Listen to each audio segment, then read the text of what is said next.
Hola a todas, ¿cómo están? Bienvenidas a un nuevo episodio del podcast de Mujeres que no fueron tapa. En este episodio vamos a hablar de cuerpos, desnudos, arte, fotografía, activismo, feminismo y un montón de temas más que nos interesan a nosotras. Estamos muy contentas de tener hoy a Ana Harf, que es una fotógrafa brasileña, que la tenemos acá en Argentina hace unos cuantos años y que viene haciendo un trabajo que seguramente muchas conocen, y las que no conozcan vayan ya mismo a buscar en Instagram @AnaHarf, que se van a encontrar con cosas muy hermosas, que es básicamente encontrarnos con cuerpos que se nos parecen, ¿no? Que ya es una experiencia profundamente liberadora para todas nosotras. Bienvenida, Ana. Gracias, gracias Lala. Estoy muy contenta de estar acá.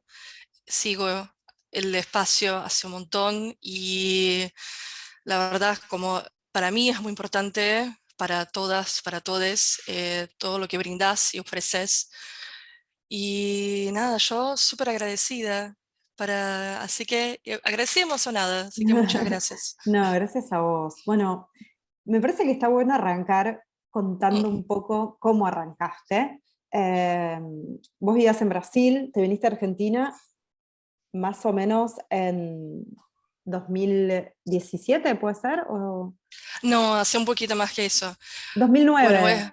2009 vine, exactamente. Pasa que la fotografía vino cerca del 2017, como que ahí se pueden confundir un poco los tiempos. Y yo la fotografía la descubrí acá en Argentina. Yo siempre estuve vinculada con cosas artísticas dando vuelta. Voy un poquito para atrás, como una cronología, así la gente que nos escucha no se Sí, pierde. claro. Bueno, soy brasilera, nací en Río de Janeiro y vine a Argentina en el 2009. Vine sola, o sea, toda mi familia, mis padres, mis hermanos se quedaron allá y vine puntualmente con el objetivo de estudiar en la Facultad de Universidad de Buenos Aires. Yo ya hacía periodismo en Brasil, pero a los 20 años yo creo que todos pasamos por eso de tener esa crisis existencial sobre qué estoy haciendo con mi vida. Entonces, no sé por qué exactamente Argentina me llamó mucho la atención, no solo porque siempre la vi como una ciudad, un país muy cultural, muy abierto también para lo que ofrece a los extranjeros. Entonces, nada, o sea, literalmente me metí de cabeza, vine sin conocer a nadie, me anoté en una facultad, o sea, literal, yo no conocía Buenos Aires antes de venir. Como que fui con el instinto y funcionó. Algo que yo siento que mi familia no lo tenía tanta fe, esa cosa de, viste, como emigrar sola, pero Claro, esta se vuelve al en fin, cualquier momento. sí, es como yo creo que mis padres me dieron como un plazo de 6 meses para volver, porque yo siempre vine de una familia también económicamente muy privilegiada, entonces siempre tuve una vida mucho confort, entonces lo que yo estaba haciendo con mi vida era salir de esa zona de confort. Eh, O sea, lo normal es que uno piense que yo eventualmente me voy a volver a esa zona de confort, pero la verdad que eh, me encontré acá de una manera muy hermosa y los años fueron pasando más rápido de lo que yo pensaba y ya estamos en el 2022 y la fotografía la encontré más o menos en medio del camino, 2015, cuando yo ya venía unos años bailando también acá con un estilo de danza llamado Tribal Fusión. Hago esa aclaración porque para mí la danza fue como el puntapié también para la Mm. fotografía. Yo medio que siempre fui anclando un arte con otro, ¿no? Entonces como que la fotografía fue un poco la excusa que yo encontré de dejar de hacer danza, pero seguir en el ámbito que yo había o sea, creado para mí, o sea, todas mis amigas, mis colegas, mis conocidas estaban ahí. Entonces, y yo no quería dejar este ambiente, pero tampoco quería seguir bailando. Entonces, como que Claro. la fotografía vino como esa ancla para seguir yendo a los encuentros, a las muestras, etcétera, y nada, haciendo Hacer otra registros. cosa, Exacto, claro. en vez de estar arriba del escenario, yo estaba ahí con el público, pero se dio algo que yo jamás imaginaría, como la fotografía empieza con esa excusa de seguir en el ambiente, Claro. esas amigas Un hermosas que yo puente. me había hecho, exacto. Y me empezó a pasar maravilla que fue conectarme con la imagen, con la fotografía. Quería igual que cuentes algo porque vos tenías un trabajo muy particular en el momento, digamos, hay algo que a vos te dispara tu deseo por hacer el trabajo que hoy haces, ¿no? Por fotografiar lo que Sí, hoy fotografías, que tiene que ver con ese trabajo tan particular que tenías en ese momento, que estabas haciendo. Me gustaría que cuentes esto porque me parece que es muy interesante y también porque da cuenta de, bueno, ¿no? obvio. ¿Qué es lo que sucede en ese mundo? Bueno, así, muy, muy corto, yo hacía traducciones para películas pornos mainstream. Y, no sé, para algunos puede resultar gracioso porque es un trabajo bastante incomún, pero Claro, existe. claro. Existen como tanto las personas que doblan las películas pornográficas como, bueno, yo que hacía los subtítulos de las películas. Entonces yo veo que me encontré trabajando, ganando dinero con algo de un material que yo era completamente, ¿cómo puedo decirlo? Algo que me daba mucho rechazo, porque el único porno que yo conocí desde chica y que, bueno, todavía es masivo es ese porno mainstream que es machista.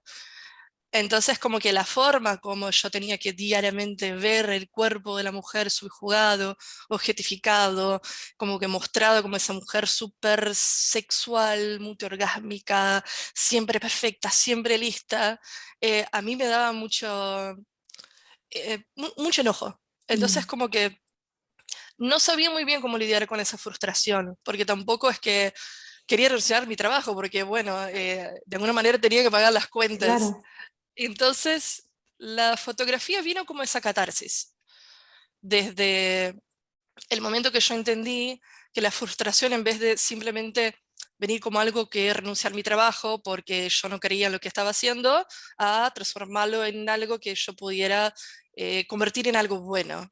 Yo encontré eso con la fotografía, entonces en el 2016, estamos hablando, tuve esa idea de empezar un proyecto, mi primera serie fotográfica llamada Única, que empezó con mis colegas, con mis amigas, mi entorno más cercana, entonces lo más lógico fue que empezara a retratar mis colegas de la danza, y yo iba a sus casas, pasaba todo el día y charlábamos, y yo todo esto, claro, no tenía absolutamente idea de lo que estaba haciendo, Eh, porque, Te interrumpo para hacer sí, sí, una obvio. pregunta para aterrizar, porque yo sé de qué estás hablando, pero seguramente la gente, quizás algunas mujeres que nos escuchan no. Eh, ¿Qué era, digamos, lo que vos querías mostrar con esa serie o con tu fotografía en relación a los cuerpos, ¿no? O sea, vos contabas esto, que te veías tan afectada por, bueno, estar expuesta a estas imágenes, a estas gestualidades, a estas mujeres, a estas corporalidades, que eran las que veías todo el tiempo. ¿Qué era lo que vos tenías ganas de mostrar con tu trabajo? O lo que, no sé si tenías ganas de mostrar, sino quizás en ese momento, cuando uno está empezando estos proyectos, es como apenas una intuición, bueno, a ver qué Sí, aparece, a ver, bueno, ¿no? Como es un puntito de partida que después, bueno, las exacto. cosas se aclaran, ¿no? Pero al principio es apenas una intuición, apenas unas ganas de algo, ¿no? ¿Qué era lo que vos, Sí. qué eran esas apenas ganas de qué? Bueno, intuición, ese impulso que tuve vino desde esa indignación que yo sentía, pero porque yo sabía que el desnudo no era solo eso, no era solo para consumo masculino. Entonces yo quería hacer algo sobre esto, no sé de qué manera, entonces por eso yo me digo, no tenía mucha idea de lo que iba a hacer, qué se iba a convertir, pero hay que empezar de alguna manera, y yo simplemente quería sentir que existe un desnudo de cómodo, más amable. Por eso tuve ese trabajo de estar con las chicas todo un día, de charlar, de verla en su entorno no cómodo, porque yo puntualmente iba a sus casas, entonces como que yo salía de mi zona de confort, de tipo mi estudio o otro lugar, e iba a sus casas. Entonces como que charlábamos y yo aprovechaba esos pequeños momentos donde había algo de intimidad de ella con el mismo ambiente y yo hacía las fotos. Como que siempre con el desnudo está ese nerviosismo de la anticipación de cómo saber cuál es el momento de sacarse la ropa.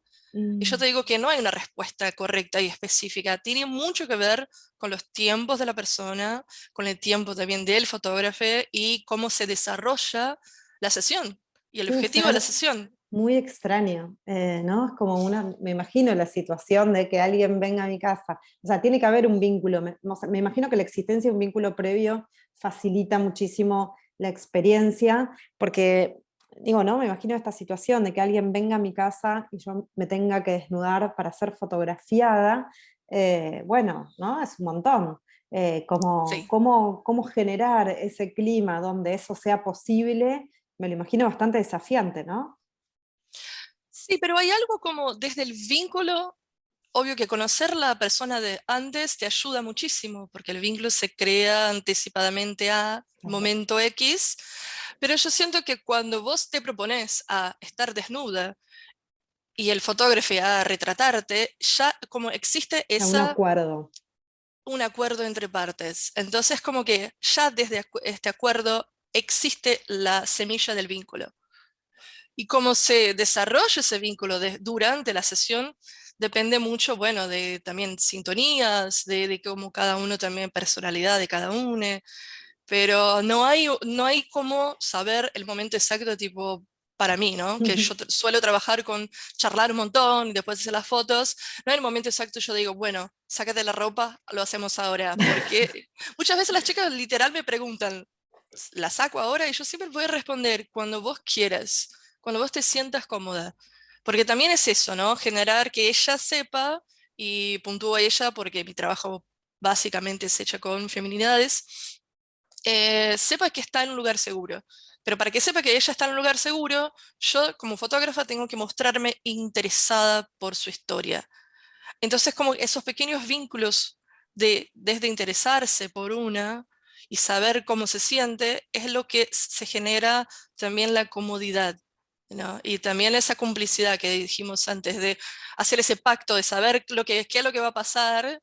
Y yo lo comparo mucho con la anticipación a saltar a una pileta fría, de agua fría, que vos querés saltar, querés estar en la pileta, pero te da cosita porque sabes que vas a tener frío en el exacto momento que saltás.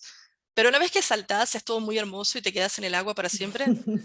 Yo medio que hago ahí ese paralelo con los desnudos. Yo siempre digo que estar desnuda es muy adictivo, porque siempre tenés esa ansiedad que tiene mucho que ver con nuestros propios complejos sobre nuestros cuerpos.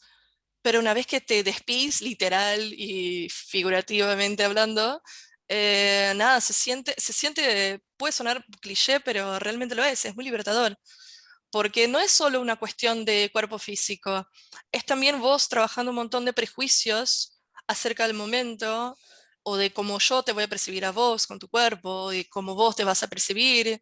Entonces sí, es muy fuerte y Es muy fuerte y para es mí, muy potente, me imagino, también sí, para las sí, mujeres que se animan a desnudarse y ser fotografiadas desde un lugar que es esto, lo que vos decís, ¿no? La comodidad, la vida cotidiana, la no sexualización, ¿no? Estos cuerpos no están ahí sexualizados o dispuestos para el consumo, erotizados en una eroticidad cliché, digamos, ¿no? Puede haber erotismo, seguramente lo hay, pero no es esa erotización que nos vendieron y que nos conocen en esa gestualidad de total, sumisión, una gestualidad controlada y todo esto, sí. sino que, bueno, podemos empezar a encontrar erotismo en esas imágenes, un erotismo nuevo, ¿no? A mí me pasó, voy a ser autorreferencial acá, me pasó mucho, muchas de estas cosas que vos estás diciendo, a mí me pasaron diferente, ¿no? Porque yo no me desnudé ni nada por el estilo, pero, pero me pasaron con la experiencia de la campaña Hermana Solta la Panza, de haberme expuesto a tantas imágenes de cuerpos parecidos al mío, parecidos al de las mujeres que conozco, Sí, eh, y de recuperar en esa, digamos, en esa acumulación de imágenes tan parecidas a nosotras y tan parecidas entre sí, la legitimación de esos cuerpos, ¿no? Creo que en esto que vos decís, que es liberador, dijiste, eh, es eso, ¿no? Es reconocernos en la dignidad de nuestros cuerpos, estos cuerpos que están vivos, que laten, que desean, que existen, que hacen cosas, que nos trajeron hasta acá, y también recuperar ese erotismo que no es el erotismo, digamos, ¿cómo lo puedo decir? ¿No? Ya tan, no sé, es como que ya está escrito, digamos, de alguna manera, ¿no? Lo que es erótico y lo que no es erótico, y cómo en esa erotización de la sumisión, que es básicamente lo Sí. que vemos, bueno, hay otras posibilidades, ¿no? En otros cuerpos, de otras maneras, en otras gestualidades. Eso me resulta muy, muy valioso, muy interesante también de tu trabajo. Te quería preguntar cómo fueron esas primeras experiencias, ¿no? Donde, bueno, vos te encontrás con estas mujeres en sus casas. ¿Qué cosas fuiste descubriendo ahí? ¿Qué aprendiste en esos primeros encuentros? O podría ser un monólogo eterno sobre esto. Pero lo que me sorprendió mucho fue entender que gran parte de la vergüenza inicial de todo venía de mí. Es que la fotografía tiene eso, uno de repente ve la imagen de la persona frente en una foto, pero se olvida que también es un reflejo de la personalidad del fotógrafo. Entonces, como yo siempre considero más importante que lo que pones en la foto es lo que elegís dejar afuera. Entonces, con el paso del tiempo, que no fue tanto tiempo así, yo empecé a percibir un montón de malas conexiones que yo tenía conmigo misma por muchos, que venía arrastrando por unos años. Esto acá lo hago un paréntesis, que huye un poco del tema, pero en realidad no huye el poco del tema, todo tiene que ver con todo. Pero mi fotografía es muy particular en ese sentido. Yo casi toda mi vida fui una persona de cuerpo hegemónico, considerada hegemónica. Entonces, bueno, motivos que no vienen puntualmente al caso, hoy soy una mujer gorda. Me veo y me reconozco como persona gorda, pero por mucho tiempo eso fue muy difícil. Y como que en el comienzo de la fotografía también estaba lidiando con estas cuestiones por eso tardé tanto tiempo en autorretratarme, por la cultura de la vergüenza, Ujú. ¿no? Sí, Cristiana sí. dando vueltas, siempre la cuestión del cuerpo, de que el cuerpo tiene que estar perfecto para mostrarse. Entonces, la fotografía, lo que yo no esperaba de la fotografía, era que me hiciera empezar a dar vuelta a la cámara y reconocer que la amabilidad que yo buscaba que las otras personas tengan con sus propios cuerpos, también pueden transmitirse a mí. Entonces es como que asumí ese rol de, entre comillas, pasiva, ¿no? De fotógrafa que hace registro de las historias del otro, pero no estaba entendiendo lo importante que fue para mí empezar a ser más amable, no ser tan rígida con mi propia corporalidad. Es como que por eso también después de Única vino el proyecto Ser Gorda, que para mí fue súper importante en ese proceso de reconocimiento. Antes de pasar a ese proyecto, Sí, contanos un como que poco, voy y vuelvo. contanos un poco de Única, porque vos venías retratando a estas mujeres, estos cuerpos, de a una, digamos, por decirlo de algún modo, ¿no? O Sí, sea, de a una. Vos ibas a la casa de una de estas mujeres que conocías, que querían participar, la retratabas, que yo. ¿Qué empieza a pasar después? ¿Qué pasó después? bueno, en 2016, a fines de 2016, pasó algo muy hermoso, que fue un viaje que hice a São Paulo, que duró 3 días, donde yo quería trabajar con Única, pero tenía poco tiempo para ejecutarlo, porque puntualmente, como te decía, estaba un día entero con las chicas, etcétera. Entonces, medio que yo quería optimizar mi tiempo y no lo sabía muy bien cómo hacerlo, entonces tuve la idea de alquilar una casa y hacer una convocatoria. Y acá, o sea, las personas que escuchan, o sea, yo no soy de São Paulo, soy de Brasil, pero, o sea, no conozco a nadie de São Paulo. Entonces, estaba yendo a una ciudad de donde conocía, no sé, 2 personas, pero en el ámbito fotográfico yo no era nadie, o sea, ¿quién carajo es Ana? ¿Se puede putear acá? Sí, se puede. Yo puteo bastante. Ah, bueno, mejor. Y bueno, alquilé la casa, hice una convocatoria pensando que nadie se iba a notar, porque alguien se iba a sacar la ropa con una persona que no conoce entre con otras varias personas que no conocen. O sea, yo en mi mente yo pensaba que era una idea muy absurda y que, bueno, no iba a pasar nada, listo, ya fue. Iba a San Pablo, volvía, listo, fin, no, fin de la historia. Y bueno, 6 chicas se anotaron ese día y lo que pasó fue algo, nada, fue hermoso y fue para mí un gran descubrimiento dentro de ese poder de lo que es abrir el espacio para charlar y estar entre nosotras. Eventualmente ya para el final de la jornada, yo a todo esto iba con cada una de las chicas en una habitacioncita, como preservando su propio cuerpo de las otras, por así decirlo. O sea, acá estamos hablando de mi propia vergüenza y mis propios prejuicios acerca del desnudo, ¿no? Porque yo también estaba trabajando en mis propios procesos. Y cuando yo, bueno, terminé con la última chica, las fotos, volví al living donde estaban todas para guardar la cámara y me di cuenta que todas seguían desnudas.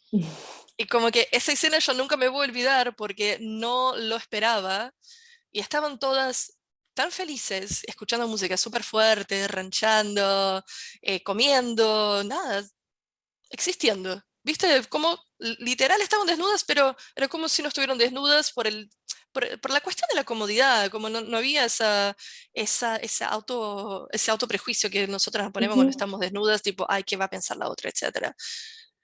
Y nada, es como yo creo que subestimé la potencia del momento, qué es lo que estaba pasando.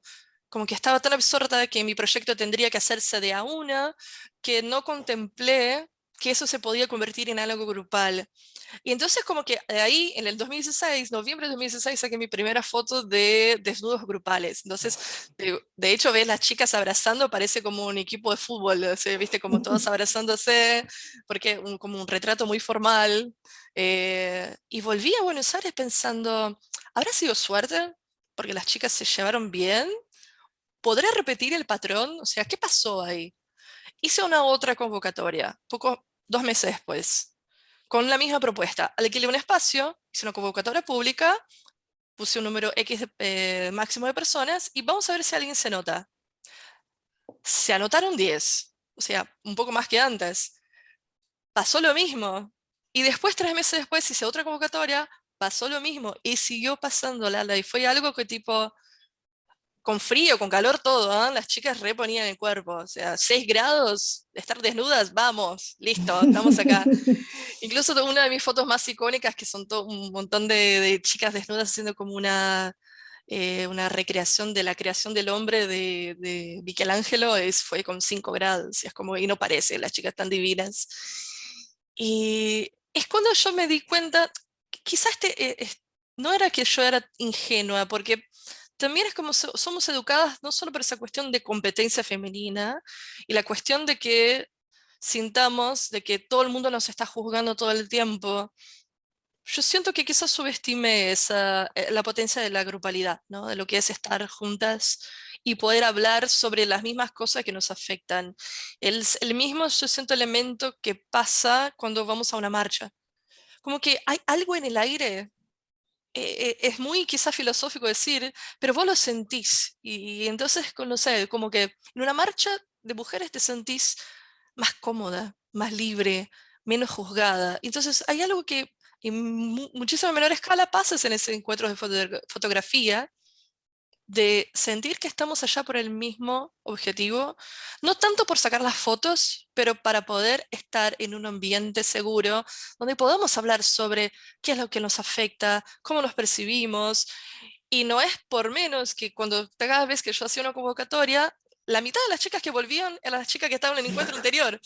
Entonces yo en un momento, y gran parte se hizo mi amiga, y yo en un momento hasta incluso decía, tipo, Sabina, vos seguís volviendo y volviendo, y ella, y sí, porque acá me siento bien. O sea, es el momento que tengo a cada 2 meses de simplemente no pensar en cómo Mm. el otro me está viendo. Sí, hay una pregunta que se me viene que nosotras hacemos mucho en los talleres y en los espacios cuando queremos un poco desanudar esto, ¿no? De estos mandatos y estereotipos que tiene que ver con eso, cuáles son los espacios, los lugares, las personas, cuáles son las experiencias en las que vos sentís que está bien ser quien sos, ¿no? No tenés que ser otra, no tenés que forzar nada, no tenés que estar performando nada, ¿no? sos vos y está bien ser vos. Todas tenemos esas experiencias, chiquitas, Sí, muy chiquitas, pueden ser en soledad, para muchas de nosotras es en soledad, para otras será haciendo algo, pero esa experiencia existe y me parece súper interesante esto que vos decís en este volver a ese lugar, porque, porque a mí siempre hago esta pregunta justamente por eso, porque me parece que cuando vos tenés detectado cuál es ese lugar donde podés ser vos, donde no hay juicio, donde podés desplegarte, bueno, tenés la posibilidad de hacer crecer ese lugar y ese territorio, y si no lo conoces, no.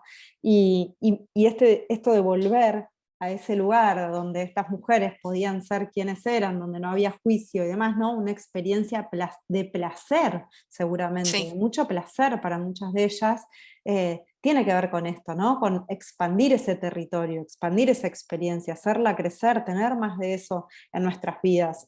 Digo, ¿no? Cada una lo va buscando y va tratando de anexionar territorio de diferentes maneras, total. pero me parece que es eso, ¿no? Es poder, vos lo que hiciste, digamos, además del resultado, ¿no? Que después es tu obra, pero bueno, construir un espacio seguro donde las mujeres pueden ser quienes somos, que es algo, la verdad es que bastante difícil en esta sociedad, ¿no? Donde hay tanto construido sobre lo que es ser mujeres, lo que debemos ser, cómo deben ser nuestros cuerpos, y la vergüenza construida, ¿no? A Sí, partir y sembrada en nosotras como un dispositivo de control, ¿no? Porque avergonzarnos nos achica, nos hace ocultar, bueno, nos desvitaliza, nos silencia y todas estas cosas que siempre decimos. Entonces, eh, romper el silencio no es solamente hablar, ¿no? También es aparecer en una sí, escena con tu cuerpo, como es. Me parece es muy potente la sí. experiencia. No la atravesé, pero me la imagino como una experiencia muy potente y muy transformadora. Si pude hacer esto, puedo hacer otras cosas, claramente, Se ¿no? las recomiendo a todas. Es, para mí es muy, la fotografía se convirtió en algo muy terapéutico. Yo no digo que, no estoy diciendo que sustituya terapia, chicas, hagan terapia si pueden, siempre, pero tiene que ver con lo que vos dijiste, de sentir que hay un espacio donde podés pertenecer, aunque sea por un par de horas. Y la cuestión de la palabra vergüenza me parece, es algo que siempre da vueltas en mi trabajo. No solo, de nuevo, la propia vergüenza de mía, de mi educación, etcétera, pero que es una palabra, yo creo que puedo asegurar 100% de certeza que la escucho todas las veces que hago fotos, la persona de la mujer que retrato. Siempre está la palabra vergüenza. Entonces, ¿cómo trabajamos ese elemento de la vergüenza? ¿Qué es lo que te da vergüenza de tu corporalidad y de dónde viene esa sensación? Como que cada persona va a tener sus tiempos. También es algo que yo siempre puntúo, de que me- mi trabajo, o trabajo de otro fotógrafo, lo puede buscar para sanar o para exponer X cosas. Cada persona tiene sus motivos distintos. Yo no creo en el discurso de la fotografía empoderadora y tener mucho cuidado con eso, mucho cuidado con fotógrafos que dicen que su fotografía empodera. No, chicas, eso no funciona así. Primero, porque el empoderamiento es algo que viene desde el colectivo, ¿no? Y de ahí podemos explayarnos un montón en otras cosas. Segundo, fotografía es un solo camino que podés tomar en un proceso de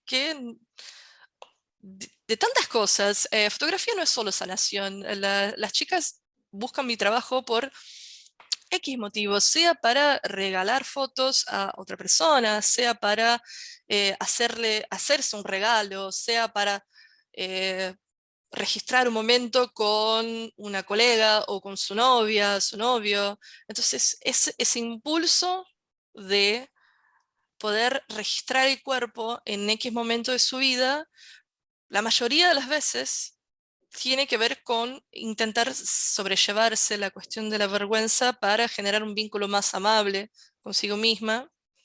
Y a mí me parece que hay algo que está cambiando tremendamente, es esa percepción de cómo es importante que empecemos a consumir y escuchar y dialogar con personas, ideas que nos hacen bien, que no tienen solo ese mismo chip de siempre del patriarcado. O sea, siempre, la palabra patriarcado va a aparecer en todos lados.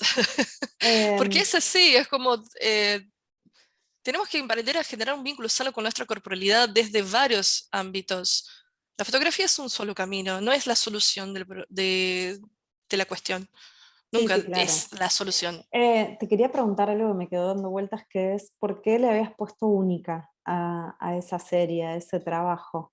Porque, digamos, única después se convirtió en algo que era otra cosa, que había un montón de Sí. mujeres, ¿no? ¿Cómo lo habías pensado inicialmente? ¿Por qué era única? En realidad el proyecto inicialmente tenía otro nombre y después descubrí que ya existía otro proyecto con Ah, ese sí, nombre. no suele pasar Entonces, a todas, así que no sí, sí, pasa sí, nada. sí. El error de no haber investigado antes, no haga el mismo error que yo.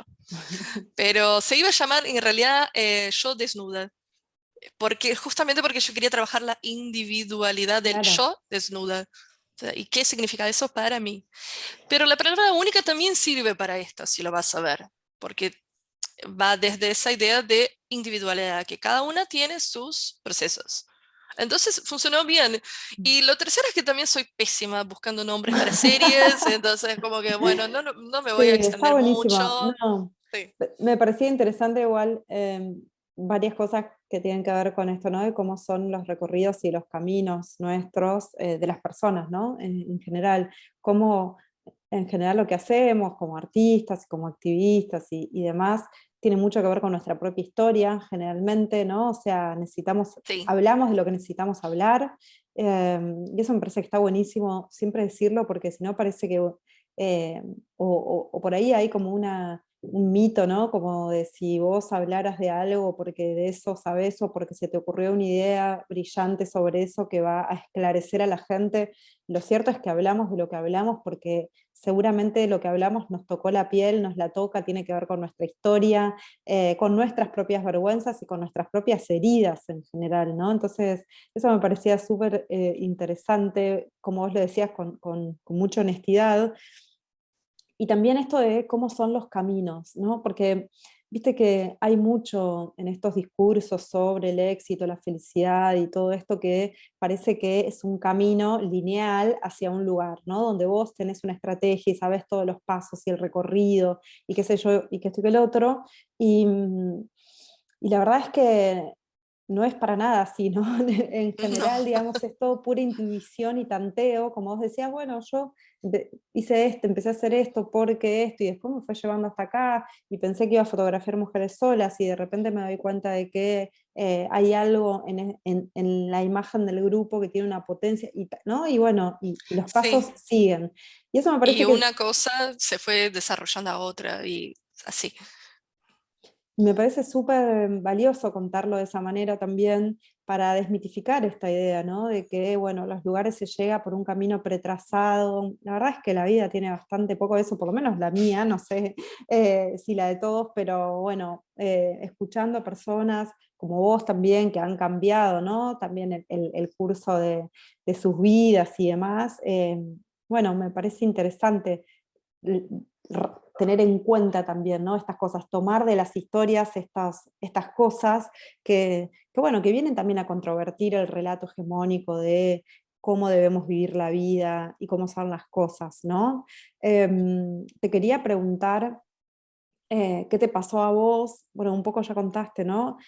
Pero ¿qué te pasó a vos en este proceso? Bueno, Única ya terminó y de hecho no era, vos me habías contado que no era tu, digamos, tu disposición o tu idea original no era hablar sobre la diversidad corporal, sino sobre los cuerpos desnudos en posición, digamos, cómodos y ¿no? Sí, un desnudo sano, creo que decías vos sí. en algún lugar. No era quizás mostrar la diversidad corporal, que sí tiene más que ver con tu trabajo hoy, ¿no? Pero me parece que algo de eso se dio naturalmente también, o sea, Ujú, ¿no? Se dio en el trayecto del trabajo. sí. Eh, Volviendo al tema de la cuestión de la linealidad, Es una palabra muy difícil para decirlo en español. Yo siento que, la verdad, yo siento que nadie de nosotros tiene una vida muy lineal. Es como que la vida si vos querés, bueno, yo tengo un plancito para ir acá, de repente viene algo y te tira de la alfombra y tipo, bueno, pues no, mi ciela, te va a pasar, va por el otro lado. Y la fotografía es un reflejo de mi vida en este sentido, porque yo con Única no solo la intención original era hacer desnudos individuales, pero también nunca pensé que el desnudo se iba a convertir en mi cuerpo fotográfico, porque yo hacía Claro, foto de danza, o sea, yo claro. quería seguir haciendo foto de danza, pero bueno, pasó Única y pasó literal como un terremoto y yo empecé ahí politizarme un poco más y estar haciendo fotografía con un poco más de intención sobre el público que lo recibe. Para mí es súper importante y solo puedo, por ejemplo, hacer un vínculo con lo que fue la historia del arte durante todos esos siglos, de las mujeres desnudas, que con un espectador ideal que se supone varón, hay que pensar no solo el artista y la intención del artista sobre el cuerpo de esta mujer que está dispuesta al espectador. Siempre hay que pensar en la cuestión de a qué público va designado. Y a partir de ahí tenemos como, es muy importante la percepción de cómo percibimos un cuerpo y de cómo casi toda la historia del arte, del desnudo, habla sobre un espectador varón, el espectador ideal. Y Ujú. entonces es como que yo, en mi trayecto con trabajos de desnudo, lo que yo percibí es que el público me percibía como una fotógrafa de cuerpos diversos. Y yo tardé un Claro. poco en entender que el público me percibía así. Porque yo, literal, si vos te apareces en una esquina y ves, vas a ver que todo el mundo tiene cuerpo distinto. Era lo que estaba haciendo yo. O sea, literal no me paraba en la esquina y iba agarrando a la gente, pero eh, eran mis colegas, o sea, las mujeres que estaban en mi vida y las mujeres que estaban en sus vidas, una iba y traía a la otra, etcétera. Como que, viste, la convocatoria se fue convirtiendo en algo eh, de 6 chicas, vos ves la foto del último encuentro y hay 32. De que la mitad yo ya conocía de otros encuentros. Entonces, como una fue llamando a la otra, y bueno, cada persona transita la corporalidad por el mundo de una manera distinta. Sería muchísima coincidencia de que todas las chicas tuvieran los 32 chicas sobre el mismo cuerpo, Claro. ¿no? Porque la intencionalidad del comienzo justamente era intentar trabajar otro discurso sobre el desnudo, que no fuera para consumo masculino. Y me parece ¿Cómo el cuerpo puede, claro, transitar esos otros mensajes? ¿Cómo es posible hacer eso en un grupo de mujeres o individualmente? Entonces, fue muy loco el momento cuando yo percibí que las personas me veían como una fotógrafa de cuerpos diversos, porque yo nunca me había dado cuenta de eso. Es re interesante lo que decís. Dos cosas, ¿no? Me- me quedo pensando. Una que es esta, que es la que vos decís.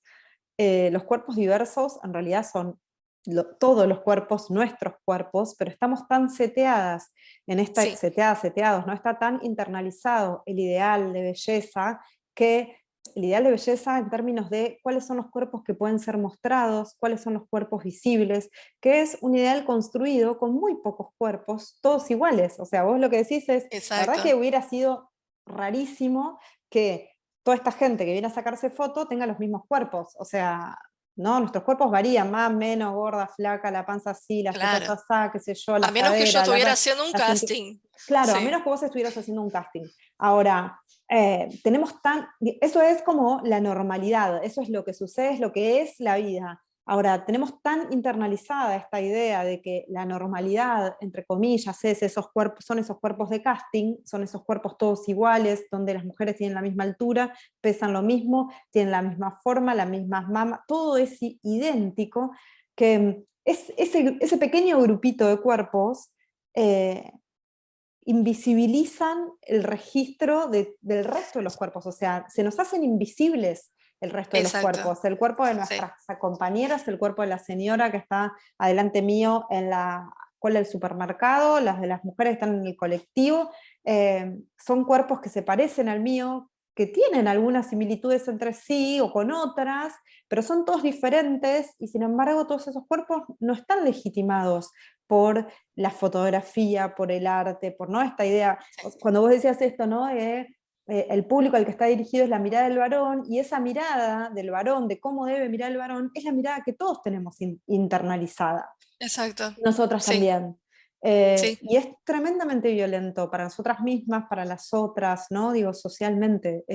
Las consecuencias de este mirar, bueno, las vivimos todos los días, ¿no? Con la vergüenza, con esta sensación de estar rotas o de estar falladas o de ser inadecuadas o de que no alcanza, más allá de cómo sean nuestras vidas y lo que estemos haciendo.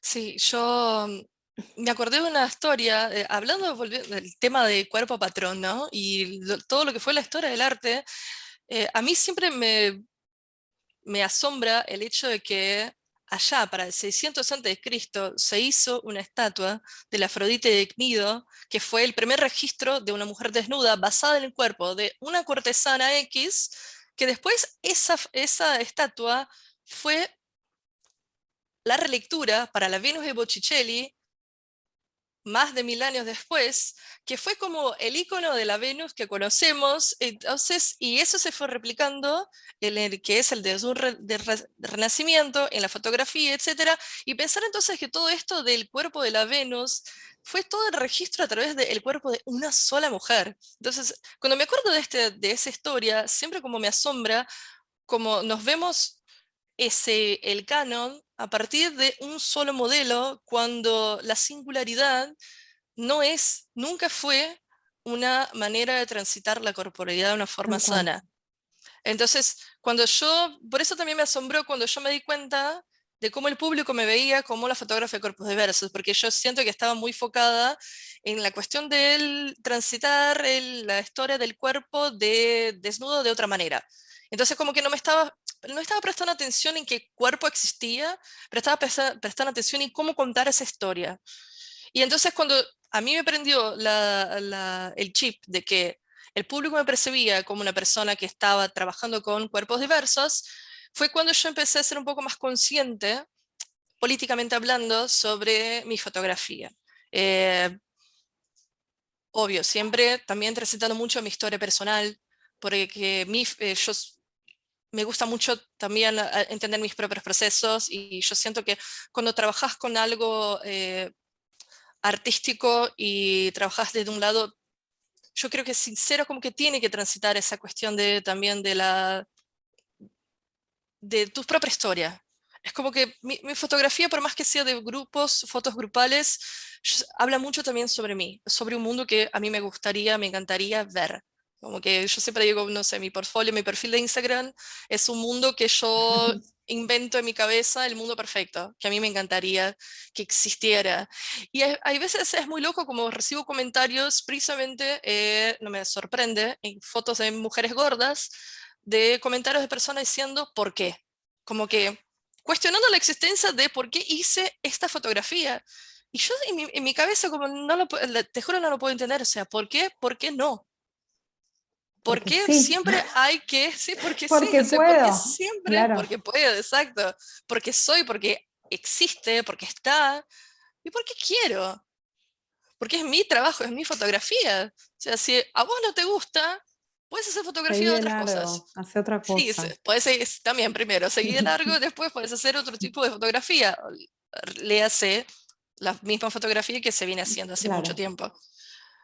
Pero, mm, ¿Vos sentís pero que nada, en relación con eso, creo que tenés una mirada, ¿no? Un poco optimista sobre que hay un cambio en relación a, bueno, la fotografía y cómo se muestran los cuerpos de las sí, mujeres, etcétera, ¿no? sí, sí, lo siento y lo veo. Porque si yo hago una lectura desde 2016 para acá, no, y ahora no hablo de mi trabajo, hablo de los otros artistas que yo veo trabajando con esta misma temática.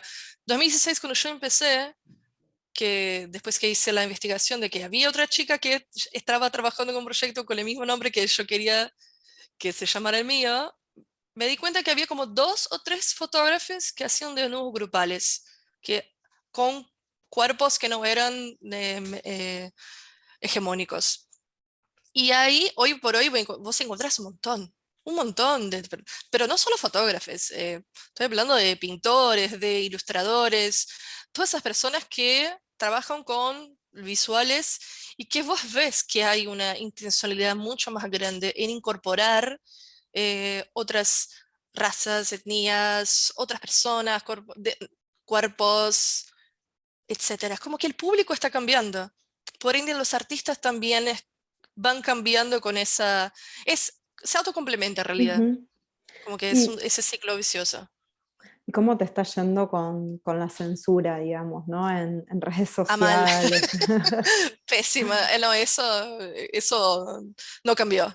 De hecho, empeoró.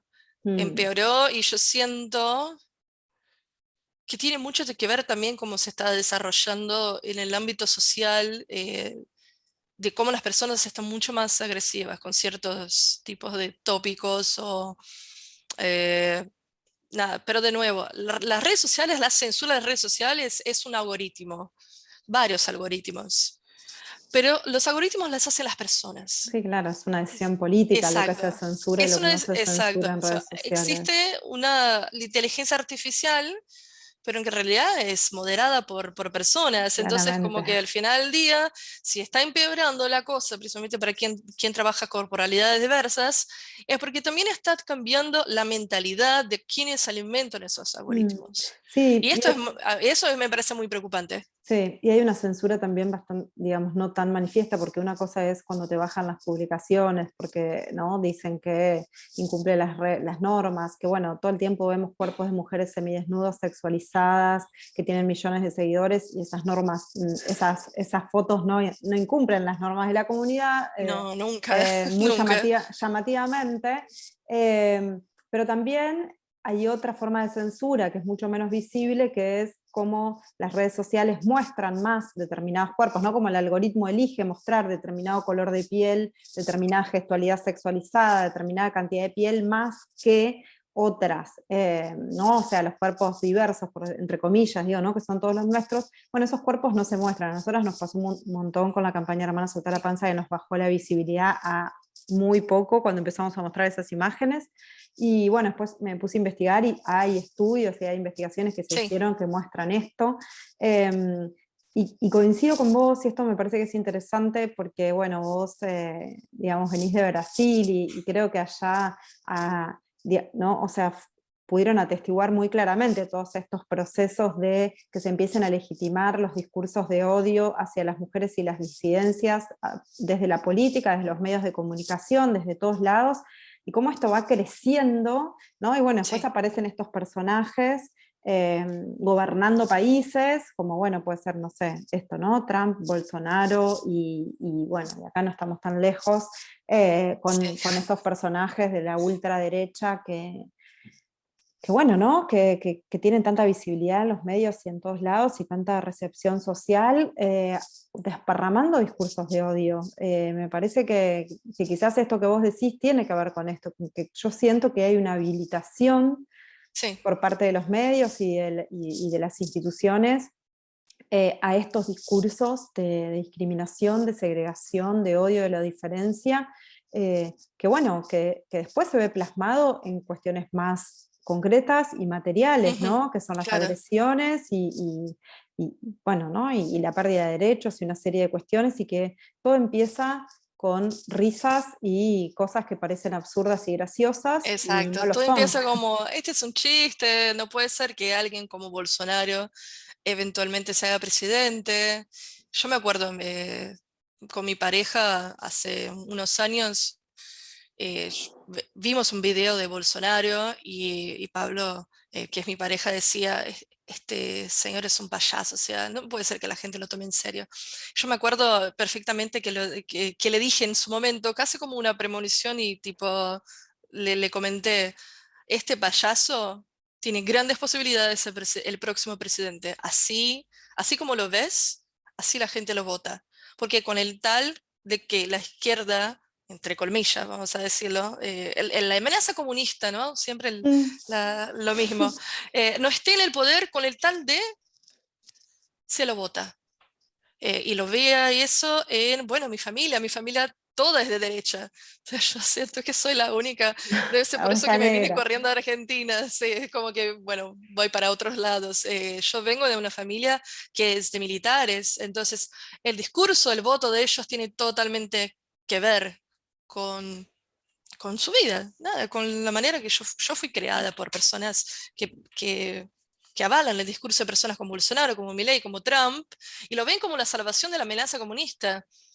Entonces vos entendés también que las personas de ultraderecha están en contra del feminismo porque lo asocian con el marxismo, etcétera, y siempre con ese discurso de que los liberales quieren la libertad, cuando es tipo, es un poco, no sé, me parece todo medio un chiste, porque es tan sencillo como ir a una clase de historia, para entender un poco a dónde entran también, ¿no? A veces dicen que los comunistas son nazistas, y eso me explota el cerebro, o sea, yo no entiendo cómo funciona esa matemática en la cabeza de los ultraderechas, pero algo que yo nunca me voy a olvidar y qué loco que se siente aún estando tan lejos, porque yo, bueno, no estaba en Brasil cuando Bolsonaro se hizo presidente, era la sensación de miedo que uno tenía de salir a la calle.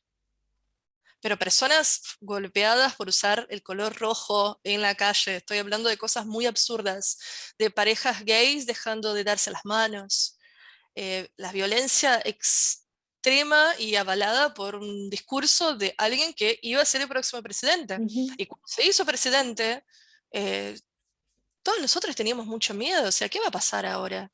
O sea, ¿qué va a pasar? Sí. O sea, teníamos miedo de salir a la calle, porque yo conozco muchos colegas que fueron en la calle amenazados, eh, compañeras lesbianas, homosexuales, o simplemente por estar usando el color rojo, tener barba larga, como que esa simbología asociada a personas de izquierda. Entonces, es todo tan ridículo, pero es todo Y a tan, la a vez la vez tan posible, real, es claro. exacto. Y a mí me da, yo que vivo acá en Argentina, lo veo a personajes como Expert y Milei, yo solo pienso todo de nuevo, ¿no? O sea, no puede ser.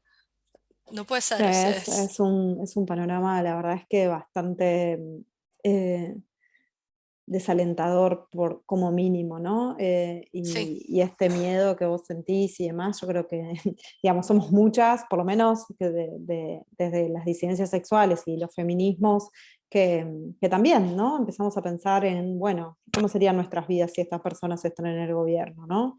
¿Podemos seguir viviendo acá? Y un montón de estas cosas, ¿no? Porque, bueno, es así, es tal cual como vos sí. lo estás contando.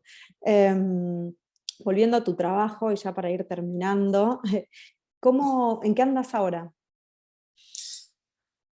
Ahora, bueno, un poco me encontré en las clases de fotografía, como que descubrí que me gusta mucho transmitir lo que yo aprendí. No lo comentamos en el podcast, pero yo trabajo con fotografía analógica, entonces es algo muy específico dentro de la misma fotografía. Y dar clases como que me hizo como despertar una llama que yo no sabía ni siquiera que existía, ¿no? Siempre, pero siempre me pongo nerviosa, siempre como que, yo no sé si estoy haciendo bien lo que estoy diciendo, como el auto boicot que tenemos, que ya conocemos bastante bien, siempre dudando de nuestra capacidad, pero la verdad estoy muy enamorada de dar clases y sigo también trabajando en proyectos personales, siempre con esa idea de cómo construir una nueva relación con el desnudo, con el público. Yo, gracias a eso, es como estoy descubriendo muchos trabajos de invisibilizados de artistas, mujeres, pintoras. Yo el otro día me crucé con una alemana del siglo XVII que tenía un trabajo muy interesante y lo que me resulta súper sorprendente es ver cómo el trabajo de Bárbara como que está en todos lados, pero su historia no se conoce. Claro, Como que de biografía no normal, encuentro nada, claro. pero de su trabajo hay un montón. Y Bárbara no es una excepción, es la regla, es como que vemos esa invisibilización dentro del ámbito del arte, entonces como que me resuena mucho la idea de cómo intentar dar una nueva mirada a esa invisibilización. Y como que es lo que comenté, como una cosa va Ujú. conversando con la otra. ¿Dónde podemos encontrar tu trabajo? ¿Dónde las personas que todavía no te conocen te pueden, bueno, ver lo que haces, leerte, mirar tus imágenes? Bueno, tengo mi web que es anaharf.com. El harf es HARF. Y en Instagram igual, anaharf con doble F, mientras tenga cuenta, porque Instagram está ahí siempre amenazando cerrármela, pero bueno, mientras la tenga me puede encontrar como anaharf, así, todo juntito. Bueno, Ana, muchísimas gracias, un placer esta conversación y también un placer siempre tu trabajo y seguirte y mirar lo que estás haciendo, que contribuye tanto a poder reconocernos en otros cuerpos y validarnos y legitimarnos. Así que mil millones de gracias por todo ese trabajo. Nada, gracias a vos, yo contenta. Así que la batalla continúa. Así es, un abrazo grande, gracias. Gracias a vos, besitos.